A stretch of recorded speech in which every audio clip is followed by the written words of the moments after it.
Hello guys, good day everyone. Good day Idolens. At dito tayo ulit sa bahay. Meron tayong small project.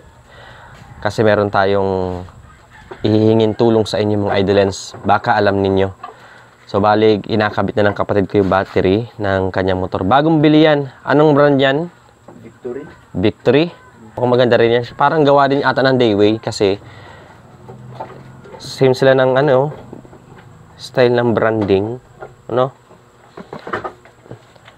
Ang problema kasi nito, akala namin low-bat o akala namin nag-drain yung battery. So meron siyang lumang battery na hindi gumagana. Pag sinususian, hindi gumagana. Ay bumili ng battery. Ganun pa din yung kanyang problema kahit walang ibang nakasaksak. Pakita ko sa inyo gamit yung ating test light at gamit yung binili na tester. So ito guys yung battery niya, nakakabit na. Positive and negative. At kapag tinest light natin, okay naman siya. 12 volts siya, no? Pakita ko sa inyo, ha? Ito kanyang camera. 12.7. Normal. Ngayon, ito yung CDI, okay naman yung CDI, pero di ko sure kung ito may problema eh. Kasi, kapag sinusian, ayan.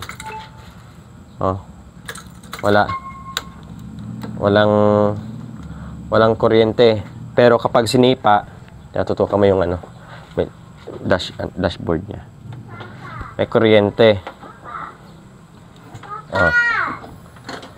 Nakita niyo? Umiilaw yung umiilaw.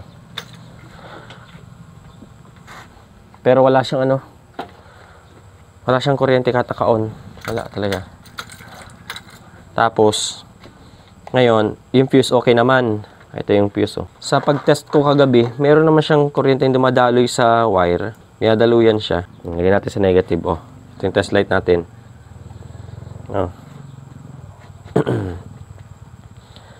Ngayon, dito. Unahin natin itong isa. Wala Mahina. Kasi mahina talaga. Ayun sobrang hina lang. Kung nakita nyo. Ayan. Tutukan mo to. Kung kita.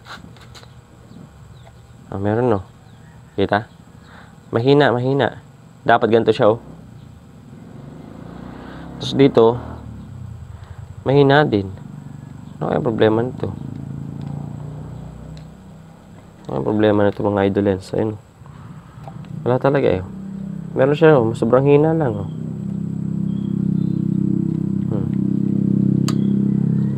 Sobrang hina. Tapos, tingnan natin yung kuryente niya. Kung wala yung dumadaloy doon. Dapat 12 din yan Yan. Yan may reading yan may reading. Tingnan natin dito ulit. 9 lang. 9 lang mga Idolens Saan kaya problema nito? Tapos, ang reading niya pa dito, tinanggal ko yung fuse, Tinanggal ko. Tsaka ang fuse niya pala 20 ampere. Di ba dapat yung isa lang may linya dito, may kuryente. Pero tinan mo, doon ko lagay sa kabila. Ito yung galing sa battery. Yan positive. Ang reading niya, 10. Ayun 10.2, 10.4 o 10.1. Ngayon, lagay ko naman sa kabila. May reading din siya. 0.1. Ayun 0.10. Meron siyang 0.1 na reading. Shorted ba to? Shorted ba to? So, yun. Baka pamatulungan nyo kami kasi di ko makuha yung tamang gagawin ko kasi baka mabalatan ko na yung harness niya. Ang problema pala nando sa kabila. Okay, baka ang problema CDI. Ba pwede nyo kami matulungan o lalo na ako kung ano yung dapat natin gawin dito. Yan. Sa mga nakakaalam, comment lang kayo mga Idolens. Konting tulong para matapos ko na to. Magamit ko na pati. Hihiramin ko Yan. So, maraming salamat. may share niyo yung kaalaman ninyo sa akin para may share ko din sa iba kapag mayroong mga ganitong problemang ma-encounter. Yan. Thank you, Idolens. Bye-bye.